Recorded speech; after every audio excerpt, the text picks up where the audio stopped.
Third Sanskrit तर्क संग्रह प्रथम प्रश्न पत्र सामान्य विशेष समवाय पदार्थों का विवेचन।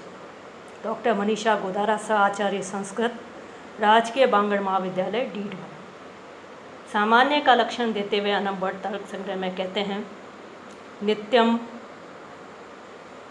अनेक अनुगतम सामान्यम द्रव्य गुण कर्म वृत्ति तद्विविधम पर अपर भेदात परम सत्ता अपरम द्रव्यत्व आदि।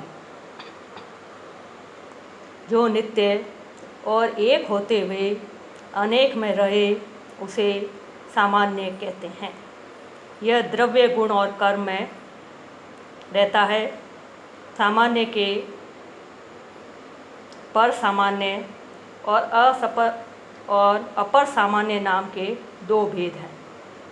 पर सामान्य सत्ता है और अपर सामान्य द्रव्यत्व आदि हैं।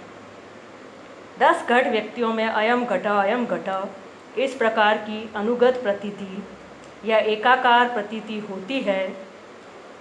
इससे घट में रहने वाले घटत्व सामान्य की सिद्धि होती है, परंतु वह घट एक पार्थिव पदार्थ है, इसलिए उसमें पृथ्वीत्व सामान्य भी रहता है।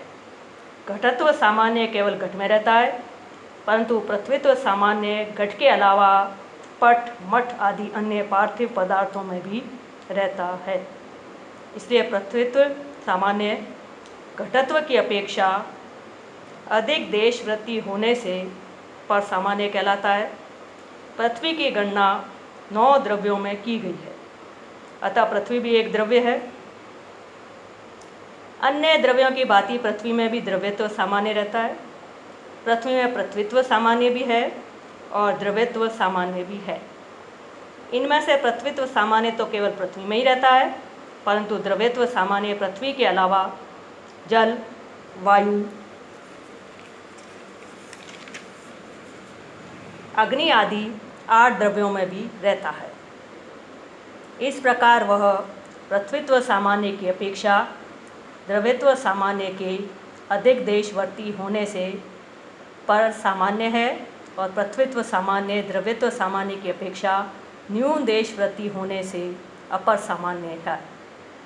पृथ्वी आदि 9 द्रव्यों में द्रव्यत्व सामान्य के अतिरिक्त सत्ता सामान्य भी रहता है, क्योंकि पृथ्वी आदि सभी द्रव्य सत हैं, अतः उनमें सत्ता सामान्य भी माना जाता है। इस प्रकार द्रव्यों में द्रव्यत्व सामान्य तथा सत्ता सामान्य 2 सामान्य रहते हैं। इनमें से द्रव्यत्व सामान्य तो केवल 9 द्रव्यों में रहता है, परंतु सत्ता सामान्य 9 द्रव्यों के अतिरिक्त गुण और कर्म में भी रहता है। इसलिए सत्ता सामान्य द्रव्यत्व सामान्य की अपेक्षा पर सामान्य है और द्रव्यत्व सामान्य सत्ता सामान्य की अपेक्षा अपर सामान्य है। इसलिए सत्ता को पर सामान्य कहा गया है। सामान्य का कार्य अनुवृत्ति प्रत्यय अर्थात एकाकार प्रतीति को उत्पन्न करना है। सत्ता सदैव एकाकार प्रतीति का कारण ही होती है, इसलिए वह सदैव सामान्य ही कहलाती है। सत्ता सामान्य द्रव्य गुण और कर्म इन 3 पदार्थों में रहता है। विशेष पदार्थ का लक्षण देते हुए अनम भट्ट तर्क संग्रह में लिखते हैं, नित्य द्रव्य वृत्त्यो व्यावर्त का विशेषा। जो नित्य द्रव्य में रहे और व्यावर्तक हो उसे विशेष कहते हैं। नित्य द्रव्य परमाणु आदि में रहने वाले और नित्य तथा अंतिम भेदक धर्म को विशेष कहा गया है। यह विशेष केवल व्यावृत्ति भेद बुद्धि का ही हेतु होता है। यदि नित्य द्रव्य से आशय पृथ्वी से लेकर आकाश पर्यंत 5 द्रव्य हैं, जिनमें से पृथ्वी, जल, वायु तथा अग्नि का केवल परमाणु रूप ही नित्य है, कार्य रूप पृथ्वी आदि अनित्य हैं। इन द्रव्यों में रहने वाला अंतिम और भेदक धर्म विशेष कहलाता है। ये विशेष असंख्य होते हैं। परमाणुओं के भेद का उत्पादन करने के लिए उनमें विशेष पदार्थ की कल्पना की गई है। इस विशेष के रहने के कारण एक पार्थिव परमाणु दूसरे पार्थिव परमाणु से भिन्न है, विशेष स्वतः व्यावृत है, उसका भेदक अन्य कोई धर्म नहीं है। यह विशेष ही नित्य द्रव्यों में रहने वाला अंतिम भेदक धर्म है। यह विशेष जिन नित्य द्रव्यों में रह सकता है वे नित्य द्रव्य पृथ्वी आदि 4 के परमाणु और आकाश कुल 5 हैं। चूँकि इस विशेष के आश्रय परमाणु अनंत होते हैं, अतः विशेष भी अनंत असंख्य माने गए हैं। समवाय नित्य संबंध समवाय अयुत्सिद्ध वृत्ति ययोर्द्वयो मध्ये एकम अविनिश्यत अपराश्रितम एव अवतिष्ठते तौ असयुत्सिद्धौ यथा अवयव अवयविनो गुण गुणिनौ क्रिया क्रियावन्तौ जाति व्यक्ति विशेष नित्य द्रव्ये च इति। नित्य संबंध को समवाय कहते हैं। यह अयुत्सित पदार्थों में रहता है।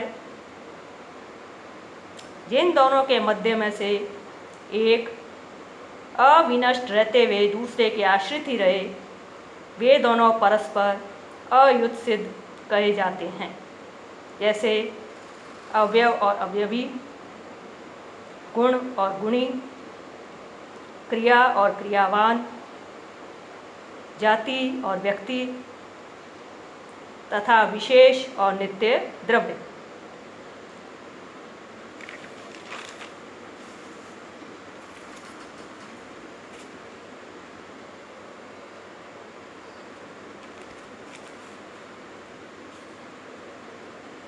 समवाय नामक छठे पदार्थ को नित्य संबंध के रूप में परिभाषित किया गया है। यह संबंध अयुत्सित पदार्थों के मध्य रहता है। जिन दो द्रव्यों में से एक अविनिश्चित अवस्था में दूसरे के आश्रित ही रहता है, वे दोनों पदार्थ परस्पर अयुत्सित कहलाते हैं। इसका तात्पर्य यह हुआ कि जिन दो पदार्थों में से कोई एक पदार्थ दूसरे के आश्रित ही रहता है, अर्थात जिनको एक दूसरे से अलग करके नहीं देखा जा सकता है, वे दोनों परस्पर अयुत्सित कहलाते हैं और उनका परस्पर संबंध समवाय होता है। जैसे घट और घट का रूप, इन दोनों को अलग नहीं किया जा सकता, इसलिए ये दोनों अयुत्सित हैं। इनमें घट गुणी है और रूप उसका गुण, इसलिए यह कहा जा सकता है कि गुण को गुणी से अलग नहीं किया जा सकता है। अतएव गुण और गुणी परस्पर अयुत्सित हैं और उनका संबंध भी समवाय ही होता है। इसी प्रकार क्रिया और क्रियावान, जैसे क्रियावान में लुढ़कने की क्रिया रहती है, उस क्रिया को गेंद से अलग नहीं किया जा सकता है। अतएव क्रिया और क्रियावान अयुत्सित हैं और उनका संबंध समवाय संबंध होता है। जाति और व्यक्ति में व्यक्ति